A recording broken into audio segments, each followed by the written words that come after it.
Every note you play without using the foot pedal is a wasted note. It's like it's getting thrown in the trash. Welcome back to the One Lesson Piano Formula. In this part of the lesson, we're going to talk about what it sounds like when you don't use a foot pedal, what it sounds like when you do, how to use one, and if you don't have one, where to get one. So as you've been going through this lesson, learning to play every chord in existence with the Anchor 4-3 method, you might have noticed that your music sounds a little bit choppy, and that's because you're not using the foot pedal yet. The foot pedal is what gives the piano that magical sound, that full sound. The sound with the foot pedal is big and it's bold. Watch this demonstration of a very talented musician playing some famous songs with the foot pedal and without the foot pedal.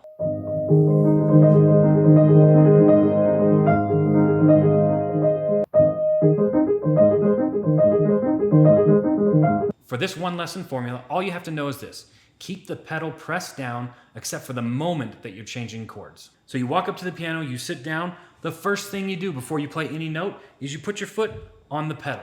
This is the natural state of the pedal, pressed down. And that seems weird, right? Because most keyboards don't even come with a pedal. The vast majority of the time that you play, the pedal is going to be pressed down, and it's only going to come up for real quick bursts while you change between chords. Now, are there other ways to use the foot pedal? Yes, there are. Do we need to know about them? No, we don't. Okay, so let me give you a demonstration. In the intro video, I played the first verse of Please Remember Me by Tim McGraw, and it sounded like this.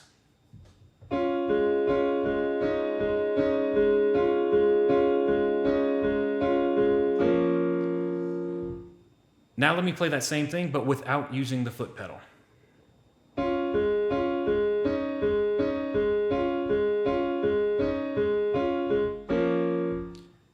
Notice that without the foot pedal, it sounds a lot choppier. That's what the foot pedal does. It makes that sound that keeps going, the sound that reverberates, that sounds great together. Now what's happening when you press the foot pedal is it simply lets the notes keep playing. And when the foot pedal's up, it stops the notes. When it's down, it sounds like this. I can take my hand off and the notes keep playing. I can play multiple notes in there. See how they keep going? When I let my foot up, they stopped. No foot pedal.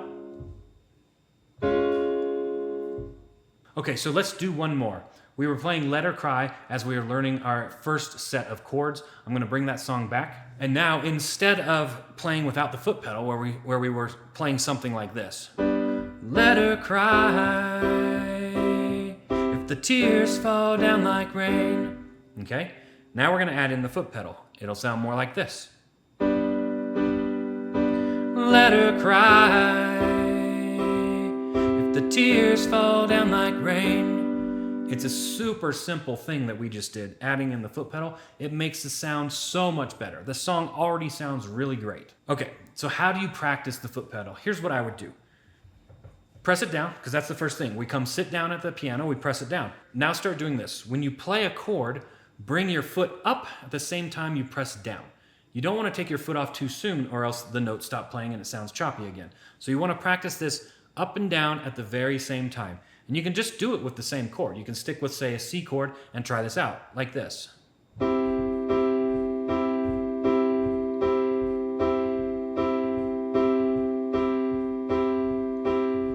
And you hear how the sound keeps going. It's nonstop. It's just chords continuously.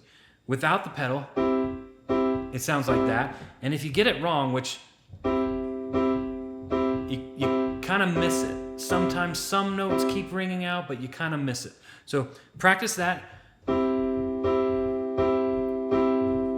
And then in that example there, I'm going kind of slow, right? The foot pedal's coming up and down.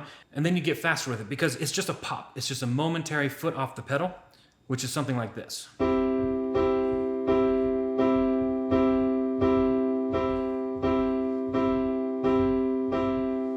Okay, let's do the full song, Let Her Cry, and I'll show you how to do it using the foot pedal as well.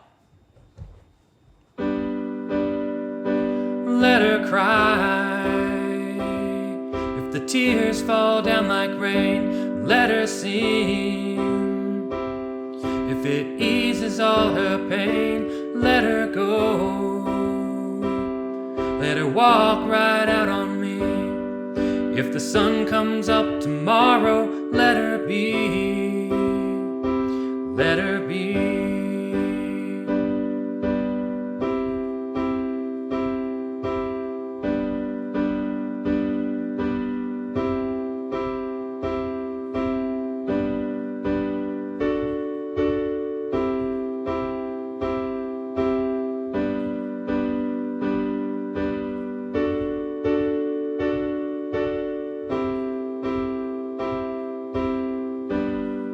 And there we go. We've improved on what we learned in the last parts of the lesson, and now our piano sound is getting better and better. Okay, so now we know how to use the foot pedal, but where the heck is the foot pedal? Now, if you have a traditional piano, underneath there's going to be 2 or 3 pedals. All you care about is the one on the right. All the other pedals don't matter. In the one lesson formula, we're keeping it simple. You don't need anything else. It's just the pedal on the right. Now, if you have a keyboard, it most likely didn't even come with a pedal, so you won't even have one. If you don't have one, you need to go get one. And if your keyboard won't take one, you should throw it in the trash or sell it at a garage sale because you need a new keyboard. Sorry to say it, but that's how it goes. Okay, so you're ready to buy a foot pedal. Well, go to your local music store or go on Amazon. In the description, I put a link to the pedal that I like to use on Amazon. There are 2 main types of pedal. This first one resembles the pedal you might find on a traditional piano, and it looks kind of nice, but I find they're a little bit wobbly and they tip over side to side. The second one is this kind. It's wider, it's shorter, it doesn't tip over, and it works just as well. This is the one I use, and it's the one I recommend for everybody. This video is part of the one lesson piano formula, which teaches in less than 30 minutes everything you need to know to go from beginner to gig level. And what do I mean by that? I mean, play at your church, play for your friends and family, play in a bar and make money. This one lesson teaches you everything you know to get to that point. If you haven't watched the intro, go here, check it out. Otherwise, I'll see you in the next part of the lesson.